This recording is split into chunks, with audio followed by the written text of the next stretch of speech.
Hello বন্ধুরা, welcome back to my channel. তো তোমরা সবাই কেমন আছো?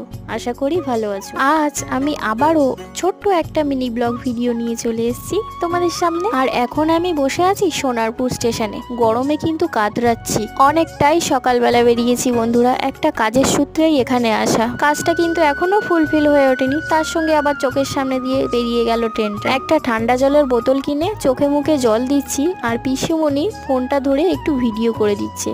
খুব একটা ভালো পটু নয়, কিন্তু শিখিয়ে দিলেও কম নয়। আর দেখো, আমার ছেলেটা ঠান্ডা জলটা খাবে বলে কি বায়না করছে, কিন্তু ওর আবার অ্যালার্জির ধাত, তার জন্য ডাক্তার দিতে বারণ করেছে ঠান্ডা। ভালোই গরম লাগছে কিন্তু আজ। তোমাদের ওখানে কিরকম গরম পড়েছে অবশ্যই সেটা জানাও। আর দেখো, চোখের সামনে দিয়ে হুস হুস করে ট্রেনগুলো সব বেরিয়ে যাচ্ছে, একটা কেউ ধরতে পারছি না। তো যাই হোক, আমাদের তো বাড়ি ওখানে নয়, তাই ট্রেনগুলো চলে গেলে আর কি করা যাবে। আর হ্যাঁ বন্ধুরা, আজ কিন্তু আমি সকালবেলা কোনো ভিডিও দিতে পারিনি, আর বিকেলের ভিডিওটা